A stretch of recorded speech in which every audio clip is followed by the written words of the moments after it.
Welcome to WTF Stories and Advice. I'm Caroline Cranshaw. And I'm Daryl Gove. Ooh. Well, you would make quite a good woman, actually, Daryl. Well, FaceApp is telling me that today, yes. So, wait, I'll just do a little intro. We are two hypnotherapists, two serious shit talkers, and know-it-alls. So we like to have chats about lots of different interesting things and tell stories from our own lives as well as our listeners. And yes, Daryl sent me a very interesting photo this morning while I was at the gym. I got a photo of myself as a man. And you look very handsome as a man. I look a lot like my brother, actually. Well, it's not surprising that you're not your own type, you know? Yeah. That is a good point. I was like, no, I wouldn't date him. Ew. Yeah, just not, no. I mean, would you date yourself? So then he sent me a photo of himself as a woman, which he was beautiful. And then a photo of my partner, Grant, as a woman, who looked very good. Almost like a Sandra Bullock, I would say. Yeah, very, very pretty. So yeah, I've been sending all my friends and family photos of themselves as the opposite gender, and it's quite amusing. It let me know that I really would look great in drag. You would. You should do it. I think it's going to have to happen one day at some point. I want to do your hair and makeup if that happens, okay? Yes, please, because one thing I do know about drag is if it's your first time, do not do your own makeup because it's going to be shit. Yeah, I'm a former makeup artist and hairdresser, mostly a hairdresser, but I used to do makeup as well. And I used to work in a salon on Polk Street in San Francisco, which is a very gay area. And it was 12 gay men and myself. And nice. Yeah. And so there was quite a few, can you call them drag queens anymore? What's the proper? Yeah, drag queens. Some people who participate in the art of drag might classify themselves slightly different as an entertainer, but no, drag queens. Yeah. Yeah, definitely still. I mean, RuPaul is the authority on that, I guess. Oh, and love him. Still, it's my queens, you know. And yeah, my ex-husband, I think I've mentioned on here before, was a drag queen. I don't think you have mentioned that.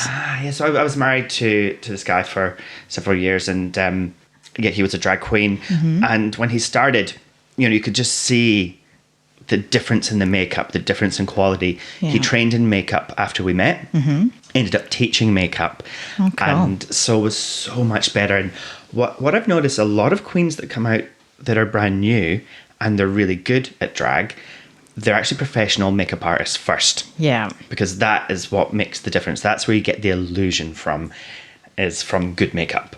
I mean, we're all in drag, right? I mean, that's what RuPaul always says. And it is one of my very first books on makeup was by Kevin O'Quan, who was just one of the greatest makeup artists of all time. And he took... Yeah, this book was amazing, where it took women that were just, normal, average-looking women. I mean, I guess we all kind of are average-looking women without any makeup or our hair done, and it just went from, unbelievable supermodels. It just, the difference you can make with makeup is just amazing. Yeah, on one hand, I've always thought it's not fair. Women, they can cover up. They can. Mm-hmm. I had lots of acne as a teenager and right into my 20s till mid to late 20s. But women, they can just cover that shit up. They can change the shape of their face. But on the other hand, men don't have to. We're never going to have to. Even though we can't do it, we're not expected to spend 30 minutes putting on makeup before we go to work, at 7 a.m. for a commute. So on that hand, I think we're lucky. Yeah, but men used to wear a lot of makeup. And they are starting to again. Yeah. I noticed on TikTok, there's lots of makeup for men tutorials that are popping up on my feed. And I'm like, okay, yep, I'm glad that I feel like old enough I don't have to wear makeup going out. But I think, a lot of younger guys are starting to get into it. It's very cool. Speaking of drag queens, did you see any of the information about the Trump rally? I've seen little bits and bobs, mostly around how few people were there. Oh, there is this thing on The Daily Show. If you're interested, you have to watch it. I'll put it on the WTF Facebook page, which I haven't put anything on probably for 2 years, so I probably should get a little more active with that. Yeah. But it's people being interviewed outside of the rally, and it is unbelievable. Hilarious. Yeah. You have to watch. You have to put that link up. It is the bias and when faced with the facts, people really didn't care.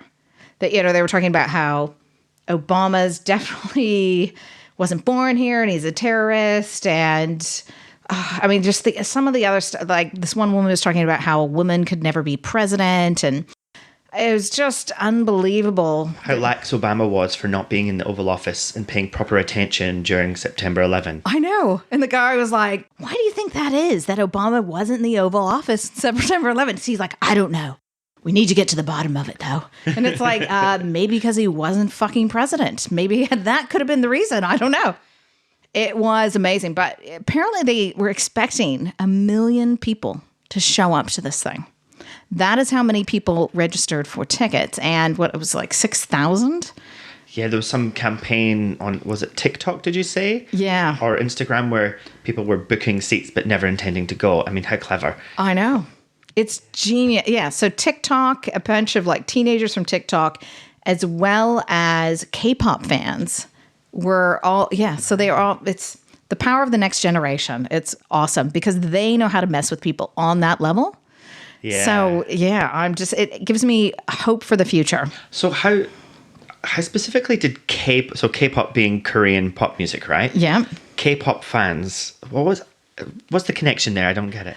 Well, they're getting quite political, and I think there's K-pop fans from all over the world, right? Yeah. So there's lots in America. There's lots in like one of my daughters, she's 16, and one of her friends is obsessed with K-pop and talks about K-pop all the time. I really don't know that much about it, but it seems pretty cool. And but they did the same thing with Black Lives Matter as well. I think what they did was they kind of drowned out some of the like more racist hashtags, and they would just put pictures of K-pop stars instead. So they would use the hashtags that people were trying to kind of push ahead their agenda that was quite racist and flooded out with K-pop. K-pop. Yes. Brilliant. So really, really cool.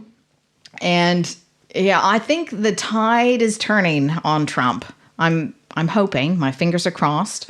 And I think it's, with everything that's happened recently, I'm really now optimistic about the fact that Trump will be voted out.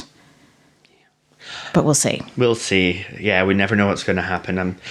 I'm not as trusting of the media as I used to be. And so the way that they present it might not be 100% real with his popularity, but we'll find out.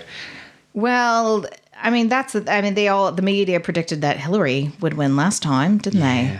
But really, Hillary did win the popular vote. Yes, she did. Yeah, and it was the Electoral College that got her in the end. So, well, we won't rant on about Trump. I got to stop doing that. But we will say, get out and vote. Get out and vote. Voting is important. And I think that with all the political stuff that's happening in the world and how it's really interesting, though, it seems almost like racists they're emboldened. They're very, I find people are almost making more racist comments now than they were 10 years ago. 100%. I think when you've got somebody in the Oval Office that is making racist comments, and it's the same in the UK with Boris Johnson, his racist comments are really, I couldn't even repeat them, then what we're noticing is other people take their lead, that it's okay now to do that themselves. I think that is the problem. It's not like there's more racists now. I think it's just they are believing that it's more acceptable to be openly racist.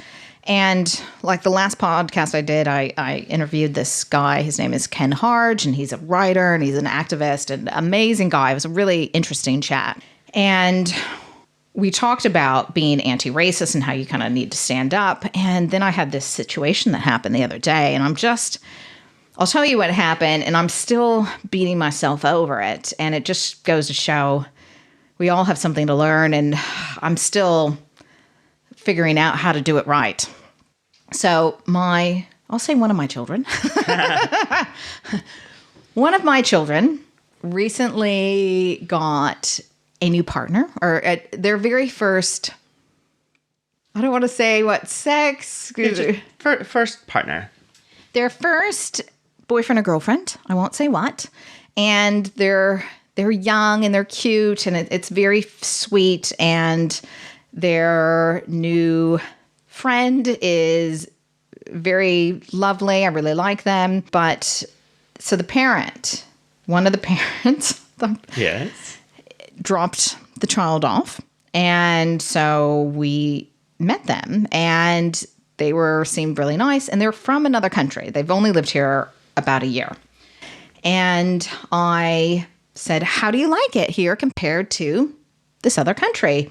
I'm not going to say where, but let's just say that this country has a very long history of racism. Yeah. And has only, in more recent times, changed that. So anyways, they said, oh yeah, it's fine. It's just like another country, except for all the fucking Asians. They're the worst drivers ever, and they're all really stupid. Oh, no. And I was shocked. I was shocked. And I'm looking over at my child sitting with their new friend and looking at me like, please don't say anything. Please don't say anything. Yeah. And I was so shocked. I just gave her this look like of shock and didn't say anything.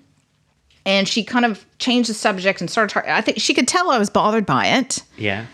But I didn't say that was racist. Like normally I would say, wow, that's racist. Okay. Or I was so shocked. And I didn't want to mess this up for my child. I didn't want to ruin their relationship or get into an argument because I know myself. And once it starts, I'm not going to back down, right? Especially when it comes to this topic. I'm not going to be like, oh, well, we both have our opinion. I'm going to be like, no, you are racist. That's not okay. And and you have to change. Yeah.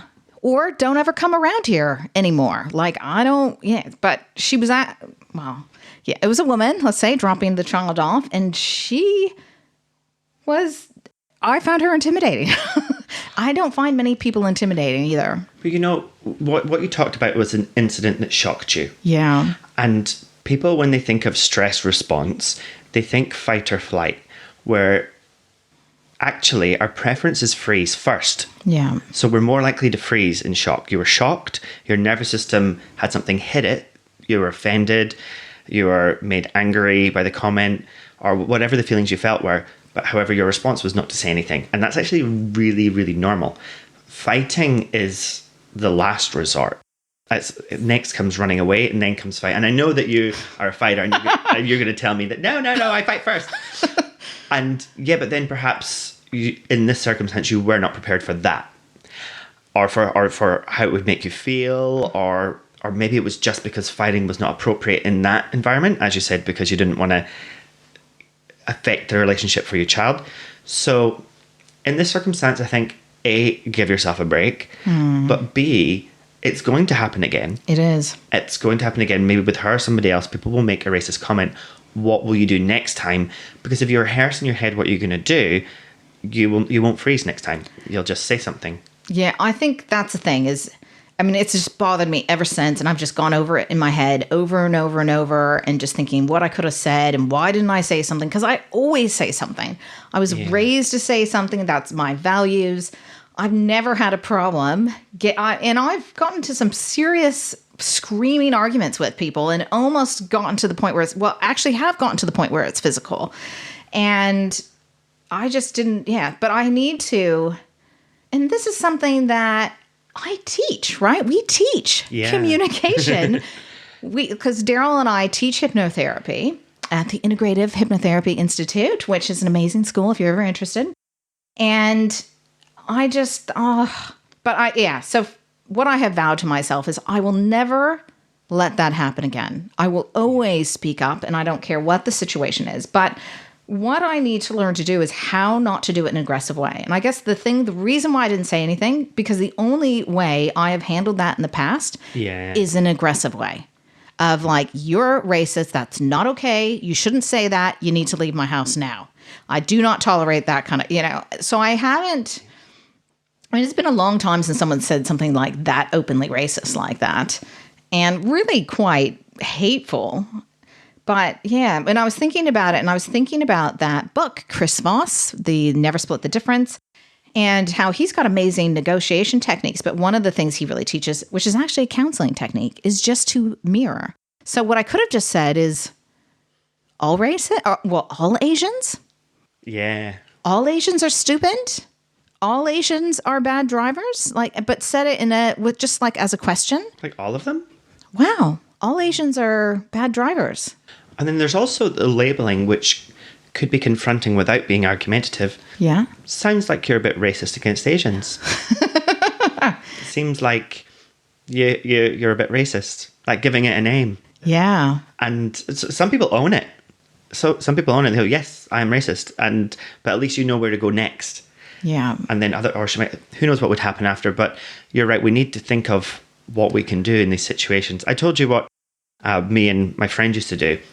We used to work in a health shop, and people would come in and they would often make racist comments. I mean, not like all day, every day, but it would happen regular enough that we were disturbed. And of course, you're in service, right? You're in retail. You don't want to offend the customer. The customer's always right. And so how do we deal with the situation? And we came up with a plan whereby whenever somebody said a negative comment about any race, we would immediately follow with, my wife or my husband is that race. So Asians are bad drivers. It would be, oh, my wife is Asian, or etc. You get the picture. And that was great because people shut up immediately every time. Nobody followed it up with anything. They just shut up. Because we might not actually be able to make people that are racist not racist, but we can make them shut up at the very least. Yeah, I think, I mean, obviously I couldn't have done that with my partner standing there.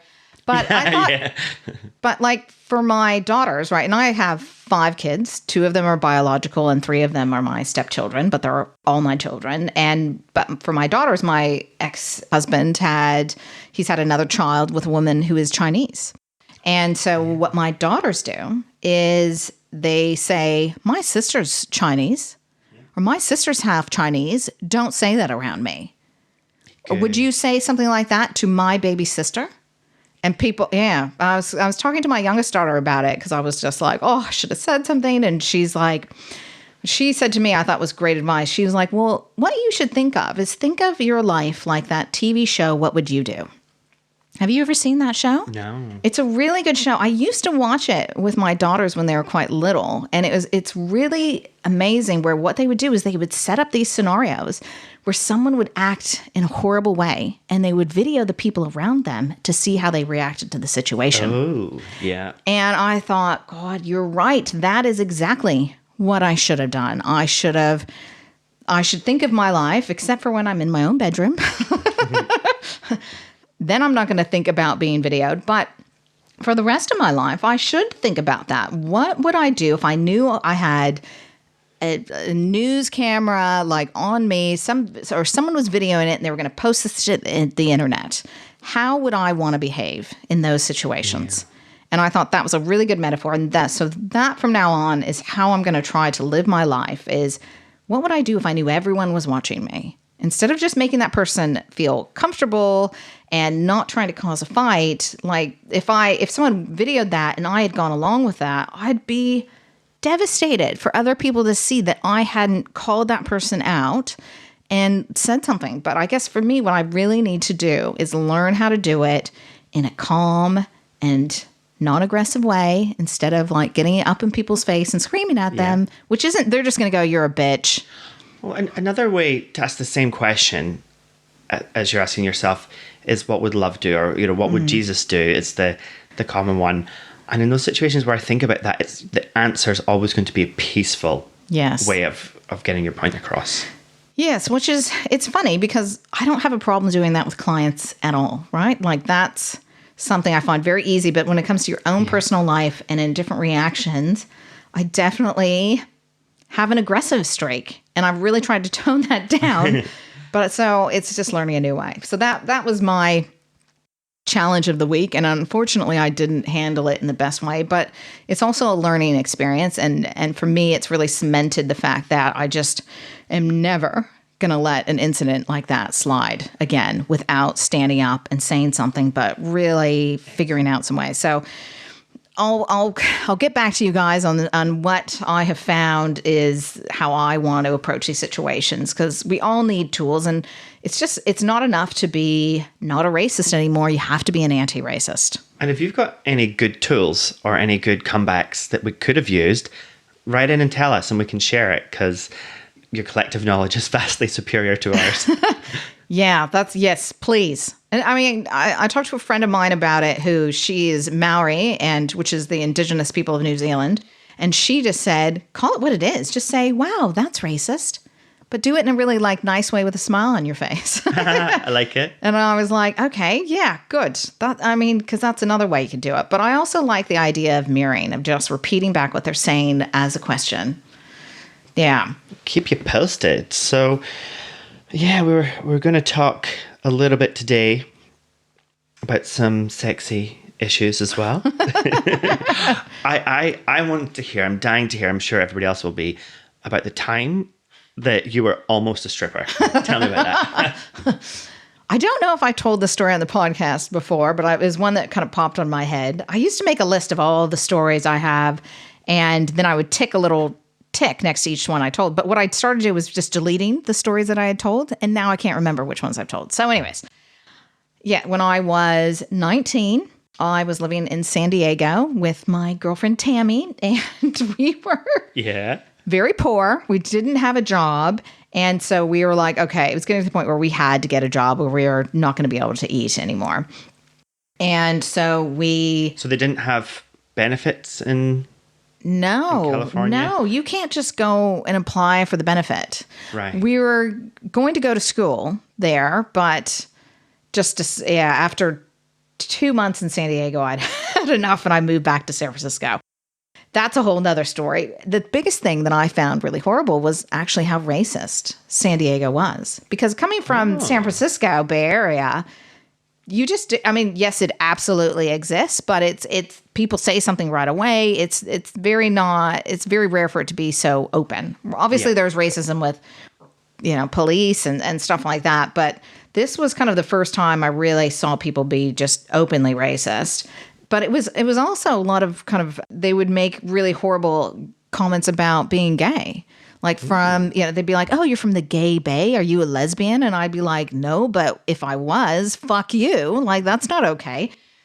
And we saw these people. I remember one time we saw these people protesting. And so we got up, we were like at the beach. So we got up, we're in our bikinis. So we're like these two young 19-year-old girls like protesting for gay rights. Yes. Yeah. And that was quite funny. But people were driving by, throwing stuff at us. It was awful. But anyway, so we were starting to get hungry. Our bag of rice was getting low and our 2-minute noodles was not doing the trick. And so we're looking in the paper and we're looking at different jobs and we see this ad for cocktail waitresses. Yeah. And that you could be a cocktail waitress at a strip club. And so Perfect. I was like, I could do that. Like, I'm assuming you don't have to be topless. And it didn't say anything about taking your clothes off. So we call up and they said, yep, come in for an interview. So we go along and they were like, oh, the job's just been taken. Oh. But, and this was a total bait and switch, right? But we have amateur night tonight. And so if you guys go on, you can get $100 each just for going on stage. And I think it was like $500 if you win. And we're like, what? Well, oh, no, we can't be strippers. And they were like, you can just strip down to bra and panties. You don't have to take your clothes off. And you can go up together.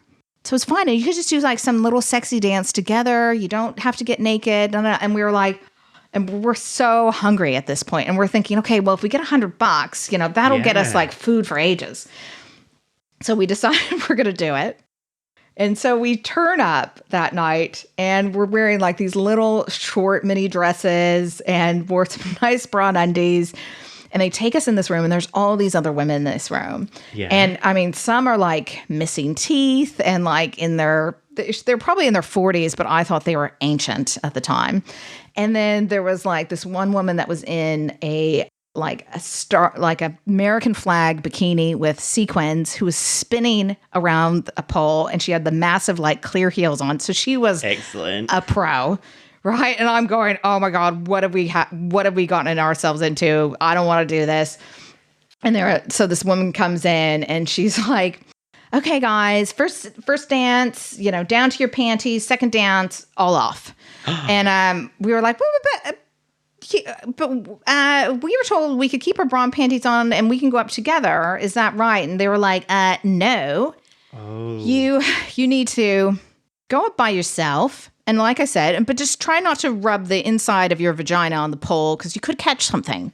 Oh, no. Oh, no. I was like, and my friend, who she is Vietnamese and Chinese, and she is a badass bitch as well. We were like, She was attacking someone on Facebook this morning for being racist, which I was backing her up and loving it.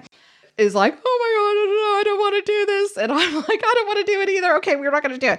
And the girl's like, you're going to do it. No. You're doing it.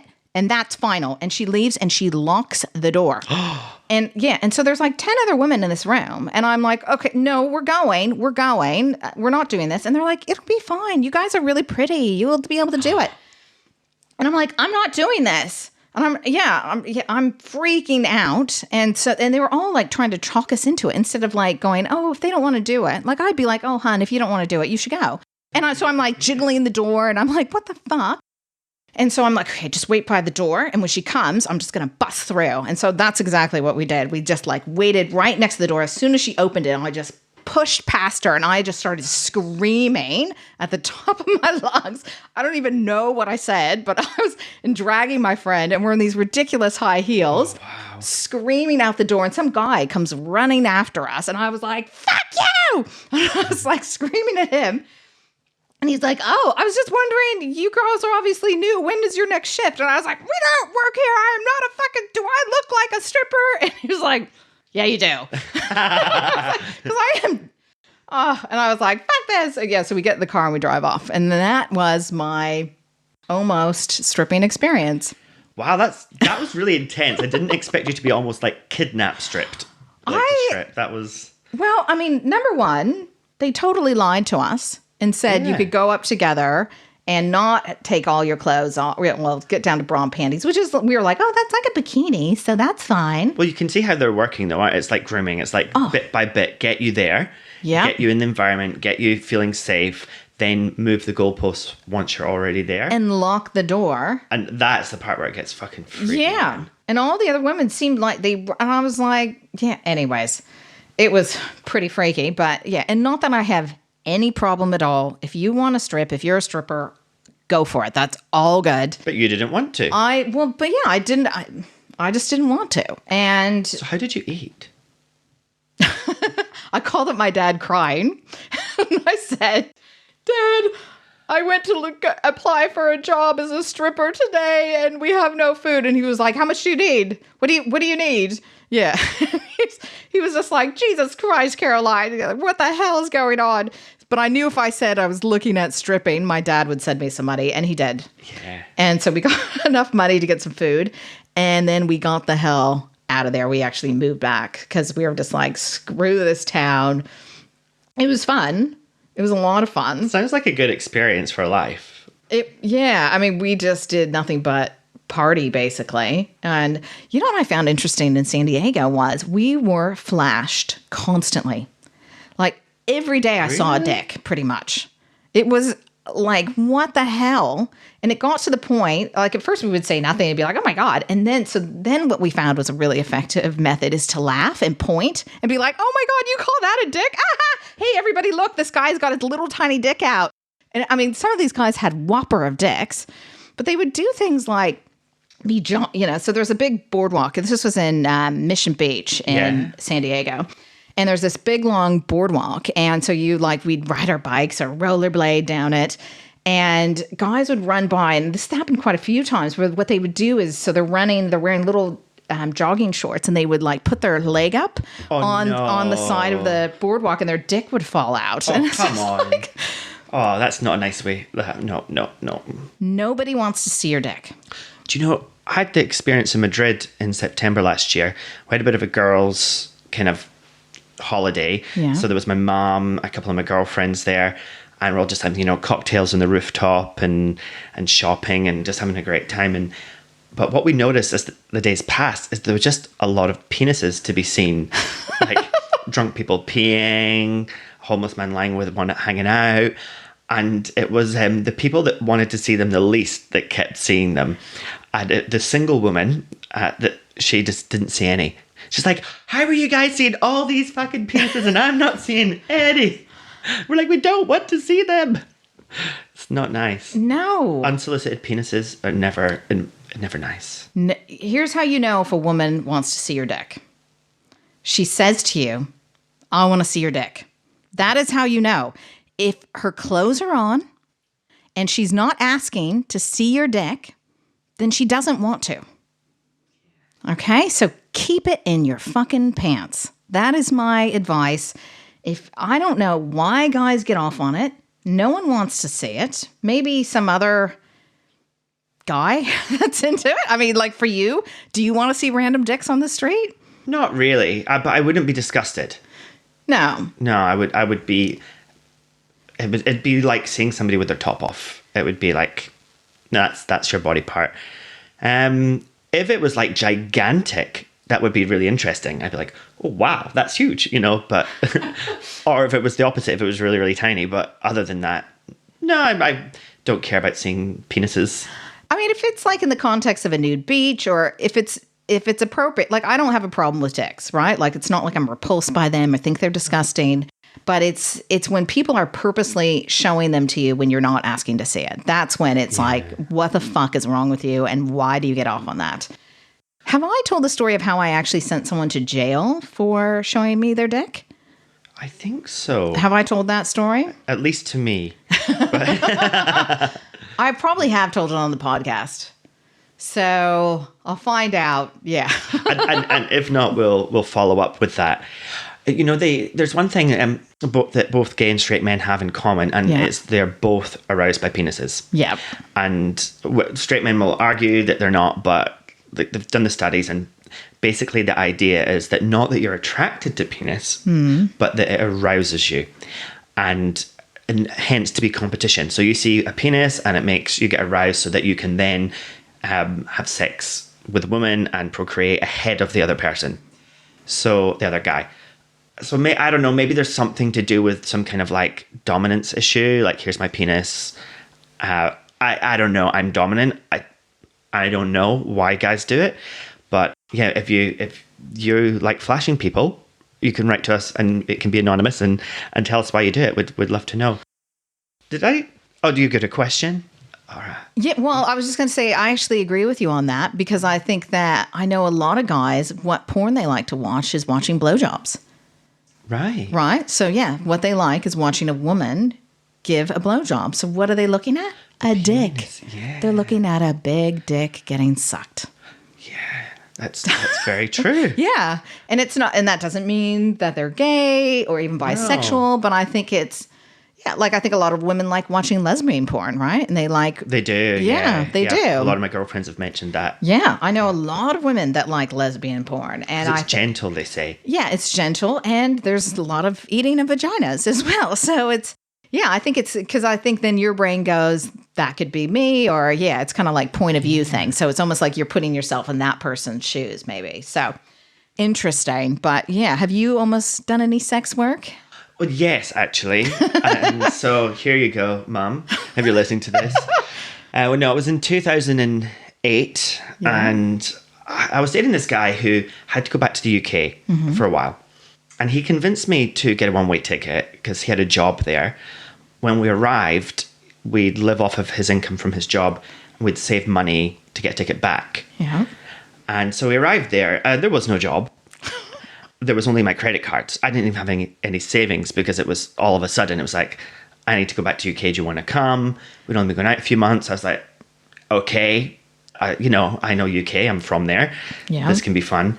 So we were living in London, and 6 weeks passed. Living, paying rent, paying for at the time I smoked cigarettes, alcohol, food, everything on my credit card. Yeah. Not a penny from this guy. And I was like, look, you have to start work right now if indeed you do have a job. Otherwise, I'm going to get a job. And he's like, well, it's so hard to get a job. I'm like, do you know what? I'll just close my eyes and whatever my finger lands on in the newspaper, I'm going to apply for that. And so I closed my eyes and I just moved my hand around and pressed the paper and opened my eyes. And the job advertisement was for a phone sex operator. Wow. And I was like, I'm going to apply. He's like, no, you're not. He's like, no, you're not. That's not okay. How would you like it if I did it? I was like, get a job and contribute, or I need to earn money because I can't keep racking up debt. And so I picked up the phone, looking right at him, and I dialed the number. And I was like, hi, I'd like to apply for the job as the phone sex operator. And a woman answered. She's like, well, look, we're actually looking for women for a straight line. Yeah. But can we keep your number? And if we do a gay line or we need men, then I'll call you back. So a couple of weeks later, from there I went on to door knocking. And in my life, I've always found work that way. If I've moved to a new city, I've just go door to door in cafes, shops, wherever, restaurants. Businesses, not just the front door. Not front door of people's houses. No. Hi, I'd like a job. And it works. I mean, twice I got told, do you know why I gave you a job? And I didn't even have any jobs. I was like, no, why? You just looked up at me with these big eyes and your hair was wet from the rain. You said, do you have any work? And I couldn't say no. Aww. It's like, oh, you're so sweet. So, anyway, I had struggled. It was a few weeks later. I wasn't finding work. It was the financial crisis was just hitting and people were getting laid off all over the place. And so I get a phone call. And it's, hey, that job you applied for, we're going to start a gay line. But we need you to audition for it first. Well, of course. So, ooh, daddy. So I did this audition. I wrote in some notes, and I had to. What were your notes? Well, luckily it was so long ago I don't remember. I couldn't possibly say. But let's say I was too explicit was some of my feedback.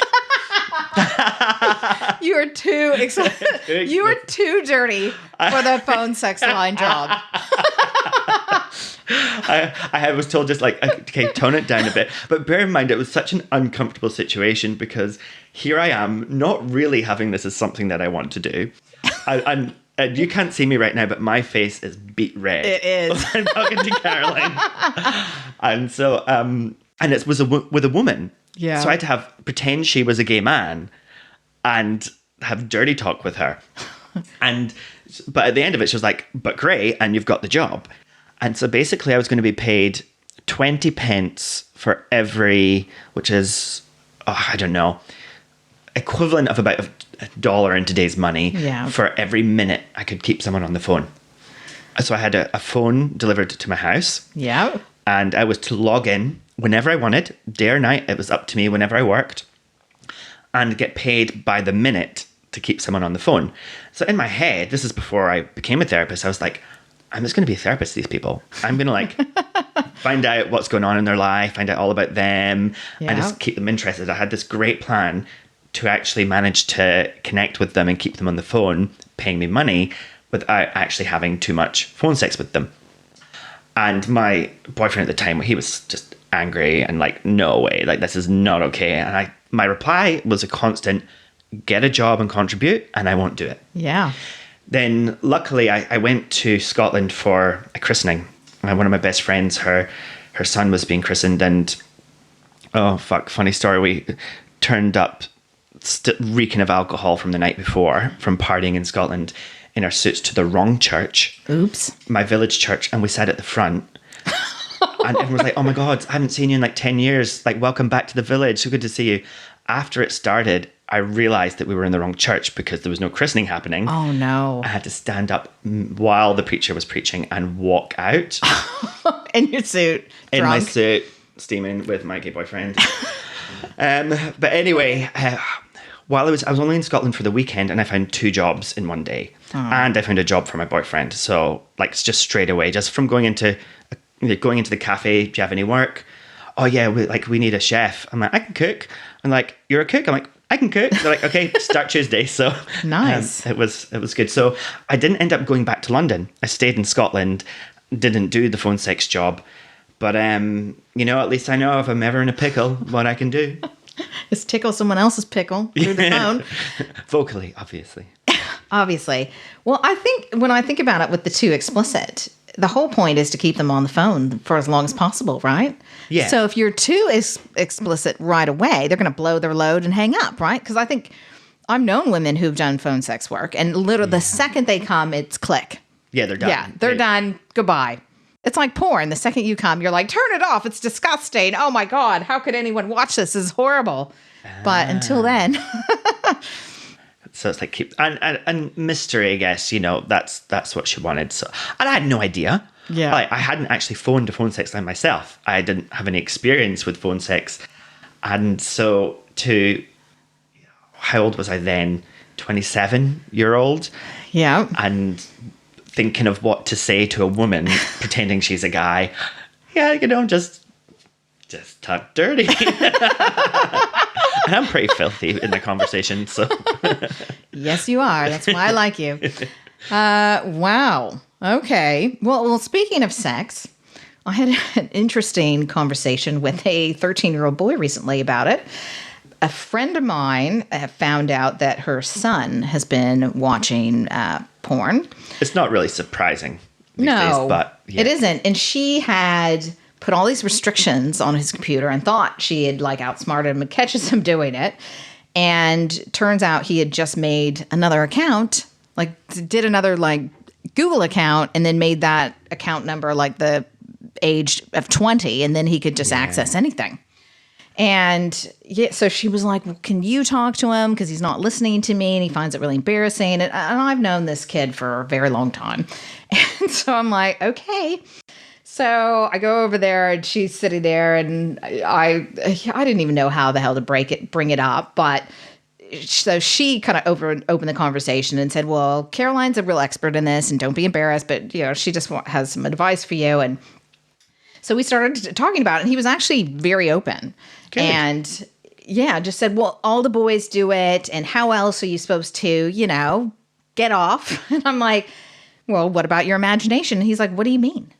And I'm like, you think of things in your head. And he actually didn't know what I was talking about. He couldn't even fathom that because he's never had to, right? And yeah, I found that really interesting. And so I was having to explain that what I started explaining with, and I think this is the thing that scares men if you talk about it with porn is, and this is something that I've been on TV talking about this. I've helped hundreds of men with the issue of porn addiction, is it causes erectile dysfunction. Queen of the limp dick. Yeah, that's what I call myself, right? To my friends. It should be Queen of the hard dick. It would be a much nicer name, but for you. Queen of the limp to soon to be hard dicks, basically. Yeah. Or I make the limp dicks hard, but not because of anything I do. Come to me. I know I don't do sex work. I'm just trying to help you get aroused. I know. I've had quite a few male clients ask me if I'd be a sex surrogate for them, and I've always said no. And one even offered me $10,000 to have sex with him, to teach him and help him get over his erectile dysfunction. And that's not a lot of money. Well, not enough. Well, yeah, I just, no, thank you. But I thought, God, if I had been really broke, at least I know that would be a way to make money. And it's totally legal, right? Prostitution is legal here in New Zealand anyways, but that's one way they kind of get around it in the States is you can be a sex surrogate. And have sex with them to kind of teach them. But I'm totally getting off topic now. So, 13-year-old boy. 13-year-old boy. So I was explaining to him about how when you watch porn, your brain releases a lot of dopamine, and dopamine's a reward neurotransmitter, but it makes you feel good. But the more you watch, the more your brain goes, oh, this is too much dopamine. So it starts killing off the dopamine receptors. And in doing that, that is the first signal for you to get an erection. And then you stop getting pleasure from other things in life if you're going to lose dopamine receptors. You become more distracted. You need more and more stimulus. And so I was explaining to him that, it becomes like a weaker and weaker battery signal, and how I've worked with men that were 18 or 19 years old that could not get an erection no matter what they did. That scared him. That I could see. And I said, and here's the other thing. You can believe me or you cannot believe me. If you look it up, trust me, you'll find all kinds of information on it. Yeah. I said, but the other problem with watching porn, especially at your age as well, is it's teaching you how to be bad in bed. Yeah. That like 90% of porn, 87% of porn has violence against women. Mm-hmm.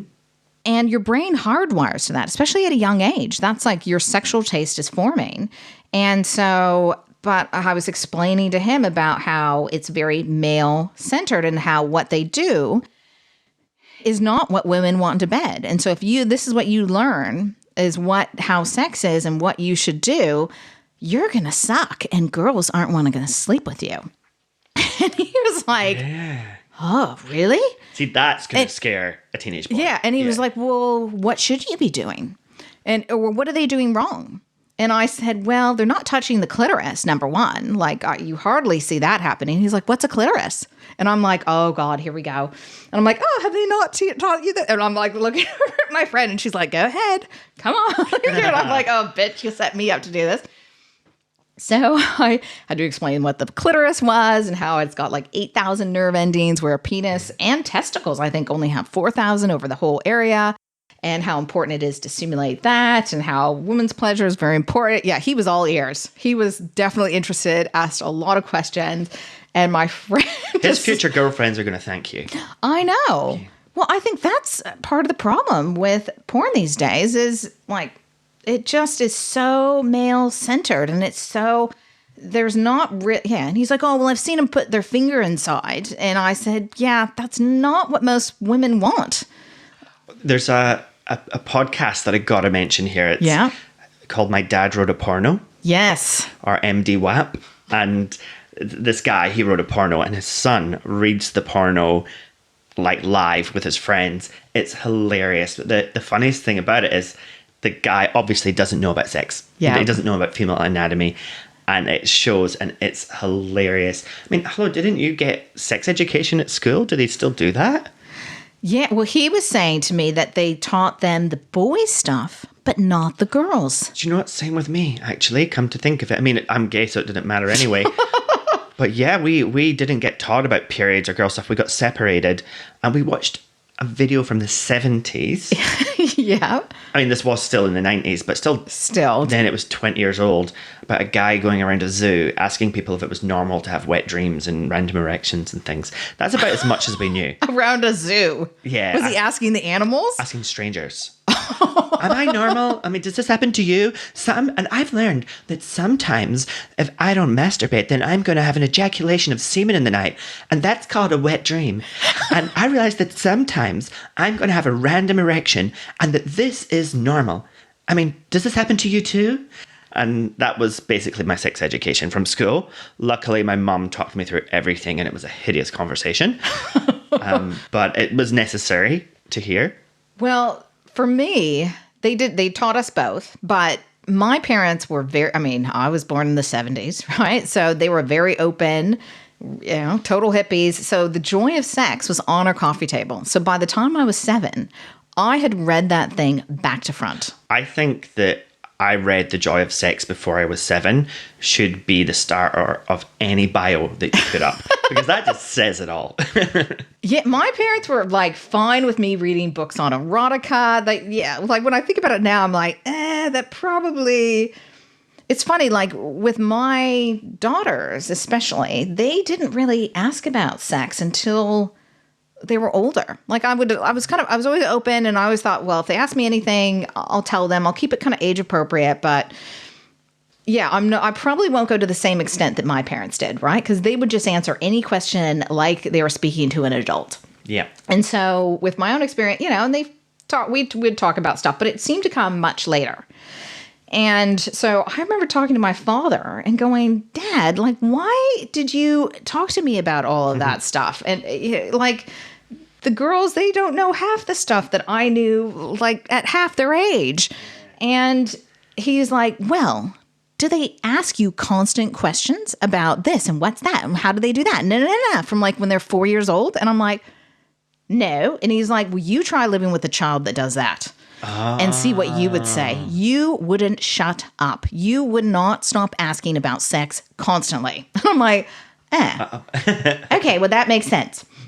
So here's a TV show recommendation that is fantastic, is Sex Education. Oh, yeah. It's really, really good. Netflix, Sex Education. It's a British show. It is so good. I have watched the whole thing. I think there might be 2 seasons. 2 seasons, yeah. 2 or 3 times, easy. The concept, Gillian Anderson from the X-Files plays an English sex therapist, and her son ends up becoming a secret undercover sex therapist at his high school. And he's a virgin who's never had an orgasm. Yeah. Who's like totally sexually repressed, but because he's grown up with a mother talking about sex the whole time. He doesn't even masturbate because he can't. No. Yeah. And it is so good. It is so well done. Highly, highly recommend. Do you have any recommendations? Yeah, I mean, I've got a book to recommend today. Yeah. And the book is called The Jesus Incident. It's written by Frank Herbert, who you might know him from writing the Dune series. Now, Dune, D-U-N-E, was the biggest selling sci-fi book of all time. Oh, yeah. And so... Oh, Dune. Dune, yeah. Dune, yeah. I thought you said June. June, yeah. I was just talking about... We talked earlier today about how we say things differently. Yeah. So Dune. Yeah. And so I figured that his other books must be good too. I really enjoyed his books, and I've read all his son's books. So I'm going to read this. And it's set in the future when the sun in the solar system is going supernova, so we have to leave the Earth. Yeah. And so they send these spaceships all through the universe full of clones that are sleeping until they wake up at a habitable planet. And they're instructed to let the ship's artificial intelligence be in charge and kind of run things. But this one particular ship called Ship decides that it's God.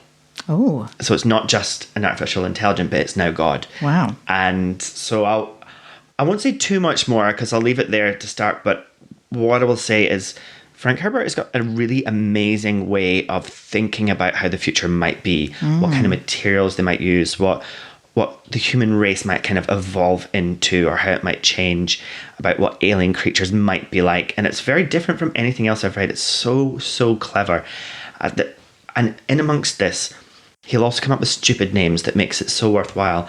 I'm listening to it as an audiobook, and the ship provides this like elixir that helps. It's like an elixir of life. And it comes out of these things called ship tits. So it's like mama's milk. Yep. Mama's milk from the ship tits. And it's been read very seriously. And such a person said to him, "It's time to go." They walked past down to the ship tit station. And every time they say ship tits, I'm like cracking up. I'm usually driving. Yeah. Laughing. It's worth it just to hear ship tits over and over. But yeah, Frank Herbert, and it's the Jesus Incident. It's so engaging. A little slow starting, but it's really, really worth persisting. Oh, I'll have to check it out. So, I think that's us for today. So, if you guys have any stories, we actually had a story to read today, but we just started talking and I think we've run out of time now. So we'll read it next time. But yeah, if you have any questions, any stories, if you like this podcast, please share it with your friends. And we just really appreciate you, the listener. And yeah. What I found out just before we go is the more that you like, comment, and share this podcast, the sexier it makes you. Like, you literally become hotter and more beautiful and more amazing every time you share it with one of your friends. So I think you're right. We have beautiful listeners. Keep it up. Go, you sexy thing. Bye. Bye.